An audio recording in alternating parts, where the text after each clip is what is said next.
ایسے ہی ہوں گی آتا. کسی نے ایک سوال کیا عورتوں کی نماز کا طریقہ بتائیے. عورتیں نماز میں سجدہ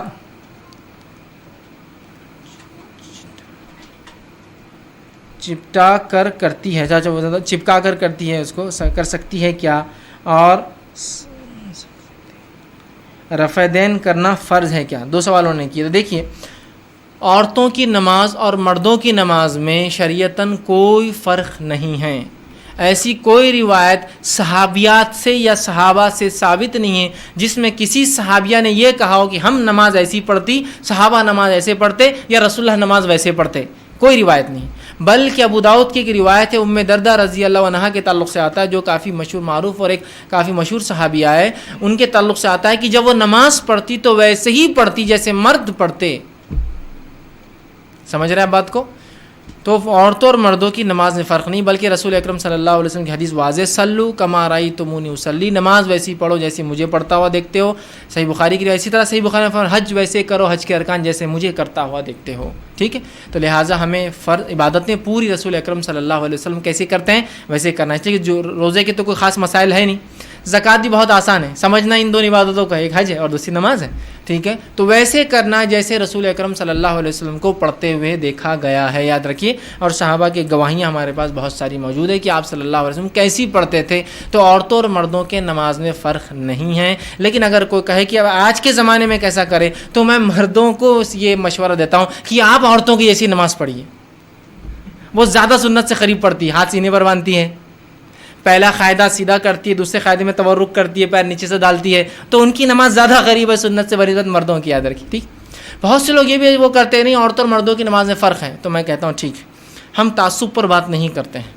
ٹھیک, ہم کسی کے تم یہ جماعت وہ جماعت, ہم وہ چیز پہ بات کرتے ہیں جو کتاب و سنت سے ثابت ہے. چلیے آئیے, اگر آپ کہتے ہیں مردوں اور عورتوں کی نماز میں فرق ہے, تو اس فرق کی کوئی ایک دلیل رسول اکرم صلی اللہ علیہ وسلم کی زبانی, کوئی ایک دلیل صحابہ کی زبانی یا کسی صحابیہ کی زبانی چاہیے کہ ہم ایسا پڑھتی اور صحابہ ایسا پڑھتے, رسول اللہ ایسا پڑھتے, یا ہمیں ایسا حکم دیا گیا, صحابہ کو ایسا حکم دیا گیا, ہمارا سجدہ ایسا تھا, صحابہ کا سجدہ ویسا تھا, رسول اللہ ایسا کرتے تھے. کوئی ایک ایسا کوئی واقعہ, کوئی روایت یا آثار, آثار کیا ہوتا ہے, صحابہ کی زندگی سے دیکھا گیا, کوئی ایک لا کے دیجئے, تو انشاءاللہ عزیز ہم بھی اپنی نمازوں کو تبدیل کر لیں. مردوں کی نماز, نماز کی کتاب تو مردوں کی رہتی ہو, پھر آتا عورتوں کی نماز, ایک الگ چیپٹر اس کے اندر. عورتوں کی نماز کیسا کہ وہ تکبیر کریں گی تو کاندھوں سے کانوں کے بیچ میں اٹھانا, مرد نے کانوں کو لگانا, عورتوں نے اٹھانا. اس لیے میں کہہ رہا ہوں عورتوں کی نماز زیادہ قریب ہے سنت سے. کانوں کو لگانا سنت سے ثابت نہیں ہاتھ نماز میں. بہت سے لوگ ایک دم اسٹائلش طرح سے یوں, ایسا بالکل ایسا لگتا کچھ تو بھی ایک پروسیس ہے چل رہا ہے نا, یوں جا کے ہاتھ کانوں کو لو کو ٹچ ہو کے پیچھے آتا, یوں آتا اور بول کے ایک دم بالکل ایسا پیچھے منڈی کر کے کھڑے جاتے. نیچرل عمل نماز اتنا اصل کاندھوں سے کانوں کے بیچ میں ہاتھ اٹھاتے, تو آپ کہیں بھی اتنے بیچ میں کہیں بھی اٹھائیے, لگانے کی کوئی روایت نہیں. ٹھیک ہے, تو عورتیں نہ لگائے, مرد لگائے. دیکھیے عورتیں اندر ہاتھ ڈالتی یوں کرتی, اور مرد بیچارے یوں کرتے. تو یہ فرق کہاں سے آئے, چلیے بتائیے. کیا حدیث میں ایسا ہے کہ کاندھے تک عورتیں اٹھاتی اور کانوں تک مرد اٹھاتے؟ لفظ ہی نہیں. آپ صلی اللہ علیہ وسلم زکوٰۃ کے لیے اٹھاتے ہاتھ تو کاندھوں سے کانوں کے بیچ میں آپ کے ہاتھ کہیں تو بھی ہوتے, بس. ٹھیک ہے, بتا دیا گیا. یہ کہاں کہا کہ کانوں تک مرد اور کاندھوں تک عورتیں؟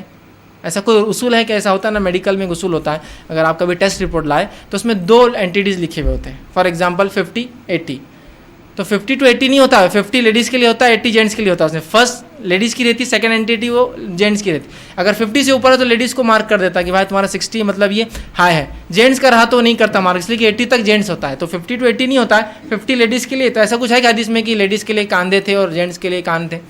کچھ بھی نہیں. ٹھیک, اس کے بعد جو ہے ہاتھ باندھنے کا مسئلہ آیا. ٹھیک, تو مرد جو ہے ناف کے نیچے ہاتھ باندھے اور عورتیں جو ہے سینے پر ہاتھ باندھے. ٹھیک, بہت سے لوگ آتے ہیں بحث کرنے آرسی پہ, ہاتھ سینے پہ ہاتھ باندھ کر دلیل دیجیے, سینے پہ ہاتھ باندھ کر دلیل دیجیے. اگر آپ نے ثابت کر دیا تو آپ کو 1 کروڑ انعام, 20 لاکھ انعام, فلاں انعام. تو میں ان کو پہلے کہتا ہوں کہ وہ 20 لاکھ اکاؤنٹ میں جمع کرو تو بات ہوگی. 3rd person account with sign checks. ٹھیک, کہ بھائی 20 لاکھ یہ جیت گیا تو میں فوراً لے لوں گا وہ چیک آپ سے. خالی ہوائی بات ہے کہ 20 لاکھ اور 1 کروڑ, تو وہ جمع کرو تو آؤ. نہیں اچھا ٹھیک ہے, تو پیسہ نہیں تو پھر ٹھیک ہے بات کرو پھر آگے کہ وہ ثابت کر دیجئے, تو ہم یہ کر دیں گے, ہم وہ کر دیں گے, ہم یہ کر دیں گے. میں پھر ان کو کہتا ہوں امی نماز کیسا پڑھتی ہے آپ کی, امی حضور آپ کی نماز کیسے پڑھتی ہے؟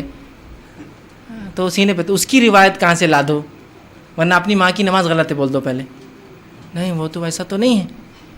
تو پھر ان کو کہاں سے لائے تم نے سینے پہ؟ چلو وہ دلیل ہمارے لیے بھی مان لو، چلو وہ دلیل ہمارے لیے بھی مان لو، وہ بحث وہ فلاں میں یہ ہے، اس پہ تو وہ راوی پہ وہ ہے، وہ سب آپ چھوڑ دو ایک طرف تھوڑا دیر، صرف اتنا بولیے آپ کے مسلک میں عورتیں سینے پر باندھتی ہے تو ان کی نماز ہوتی ہے کیا؟ تو پھر مجھے بھی اجازت دے دیجیے آپ بننے، یا ان کی دلیل کیا وہ دلیل میری بھی ہے، تو وہیں منہ بند ہو جاتا ہے ان کا، خواہ مخواہ بحث کر کے کیا فائدہ؟ ٹھیک، تو عورتیں سینے پر باندھے، مرد ناف کے نیچے باندھے، دونوں سینے پر باندھے، یاد رکھیے، ٹھیک ہے۔ اس کے بعد عورت جب سجدہ کرے، جو فرق کے بعد وہی بتا رہا ہوں، فرق کے پوائنٹ، عورت سجدہ کرے تو ایسا سجدہ کرے کہ اس کا پیٹ اس کے مانڈیوں پر چپک جائے، اس کا سینہ اس پہ چپک جائے، اور اس کے بعد اس کا ناک سر اور اس کے پورے ہاتھ ایسے چپک جائے کہ ادھر سے کچھ نہ دکھے، چمٹ کر سجدہ کرے۔ کیوں؟ اور وہ سجدہ بھی کیسا؟ آپ صلی اللہ علیہ وسلم سجدے میں جاتے تو ہاتھ رکھتے، ٹھیک ہے، پھر پیر رکھتے، یہ پہلے پورا بیٹھ جاتے عورتیں، بیٹھنے کے بعد پھر سجدہ نہیں کرتے، اپنے مطلب مانڈی پہ لیٹ جاتے، سمجھ لیجیے، پہلے سیدھا بیٹھ جاتے ہیں پھر لیٹ جاتے ہیں، ایسا بالکل یوں کر کے۔ آپ صلی اللہ علیہ وسلم کی ابو داؤد کی واضح روایت ہے، آپ نے فرمایا سجدوں میں ہاتھ کتوں کی طرح نہ رکھو۔ کتا دیکھیے آپ بیٹھتا ہے تو کیسا بیٹھتا وہ رکھتا ہے، اور آپ صلی اللہ علیہ وسلم کو دیکھا گیا جب آپ ہاتھ کو اٹھاتے ہیں تو اتنا اٹھاتے ہیں کہ آپ کی بغل مبارک، چونکہ شرٹ کی آستین بڑی ہوتی کبھی کبھار، بغل یا چھوٹے شرٹ بھی پہنا کرتے ہیں، میں نے جیسے آپ کو بتایا تھا، آپ کے زمانے میں اتنے بھی کپڑے نہیں تھے تو بہت سی بار چادر کو موڑا جاتا بیچ میں سے، ایک سوراخ کر کے ڈال لیتے سر میں سے، تو ادھر کا کھلا رہتا تھا اس کی وجہ سے، لیکن سامنے اور یہ ڈھک جایا کرتا تھا، ضرورت پڑی تو اس کو باندھ لیا کرتے تھے۔ تو آپ کے بغل مبارک کی سفیدی نظر آتی، روایت میں نظر آتے آپ کے بغل، آپ جب سجدہ کرتے، لیکن یقیناً جب ہم جماعت میں ہوں گے مرد بازو بازو تو مشکل، لیکن امامت میں آپ کو دیکھا گیا نا، تو ظاہر سے امام کو جگہ ہوتی ہے، ہم کو نہیں ہوتی ہے، لیکن چپکانے کے لفظ نہیں، نہ آپ ایسا چٹکاتے نہ آپ ایسا چٹکاتے، تو ہاتھ کو اوپر رکھنا ہے۔ کون نیم؟ عورت ظاہر سے عموماً عورتیں گھر میں اکیلی پڑتی ہیں، تو آپ بھی ویسی نماز پڑھیں گی، ہاتھ رکھ کے بالکل اٹھا کر، کوئی کہ ایسا نہیں عورت چپک کر پڑھے تو دلیل، ہم کو دلیل چاہیے، نہیں فلاں اتنے بڑے لوگ غلط ہو سکتے، دیکھیے بڑے غلط اور یہ غلط تو آپ کے جہاں بڑے ہیں ان کے بھی بہت سے بڑے ہیں، کس کے بڑوں کی سننا؟ سب کے بڑے ہیں یہاں تو، ہے نا، اور بڑے بڑے ہیں، مطلب سیدھے چھوٹے موٹے بڑے نہیں، القاب تو ایسے شروع ہوتے علامہ، فاضل، مولانا، یہ وہ نام آتا ہی نہیں، مطلب سے ڈھونڈتے چلو آپ نام کہاں ہے اس میں، آخر میں ان کا نام ہے نا، تو بہت بڑے بڑے ہیں، سب کے پاس بڑے ہیں، آپ سے بڑے ان کے پاس بڑے ہیں، بہت سی ایک جماعت والے بولتے ہیں بھائی ہم صحیح ہیں، تو آپ سے بڑے تو ان کے پاس، ان کی ٹوپیاں بڑی اور ان کے لوگ بھی بڑے، تو بتائیے اب ان کے بڑوں کی سنیں آپ کی بڑوں کی سنیں، کس کے بڑے بولے تو مشکل ہو جائیں گے، تو بڑوں کی نہ سنتے ہوئے، تو پھر ہمارے بڑے سب کے بڑے ہیں تو پھر مشکل ہو جاتی نا، تو نہ سنتے ہوئے ایک اصول نکالیے، جس کے پاس دلیل اس کی بات سن لے، چاہے بڑا ہو چاہے چھوٹا ہو، ختم، سیدھی سی بات۔ تو بھائی بڑوں کا نہیں کرتے، بھائی چلیے دلیل کی بات کریں، دلیل تو نہیں ہے تو پھر بازار جب دلیل نہیں ہے تو پھر بات آگے کر کے فائدہ کچھ ہے نہیں، ٹھیک ہے، بحث تو بہت ہو سکتی ہے، ضد تو بہت ہو سکتی ہے، لیکن ہم کو ذہنوں کو کھولنا ہے، تو عورتوں کی اور مردوں کی نماز میں فرق نہیں ہے۔ پھر پہلے قاعدے میں عورتیں برابر بیٹھتی ہیں، اپنے الٹے پیر کو کمر کے نیچے رکھتی ہے اور اس پہ کمر ہوتی ہے، دوسرے قاعدے میں الٹے پیر کو سیدھے پیر کے نیچے سے، جس کو تورک بولتے، کرتی ہے، یہ مردوں کا بھی آپ صلی اللہ علیہ وسلم پہلے قاعدے میں سیدھا بیٹھتے، پھر پیر کے اوپر کمر رکھتے، دوسرے قاعدے میں آپ تورک کرتے، مطلب الٹے پیر کی مانڈی بیٹھ کر الٹے پیر کو سیدھے کے نیچے سے بازو سے نکالتے، یہاں عورتوں کو دے دیے بولے تم تورک کرو، مرد نہیں کریں گے، مردوں کے نہیں، عورتوں کے لیے بھی وہ ہے، مردوں کے لیے بھی ہے، اسی لیے میں نے کہا کہ عورتوں کی نماز بہت زیادہ قریب ہے سنت کے بنسبت مردوں کی نماز کے ہمارے ماحول میں، تو مرد ادھر شفٹ ہو جائے، سجدے کا طریقہ بس عورتیں چینج کر لیں تو تقریباً نماز سنت ہے۔ آگے انہوں نے کہا کہ کیا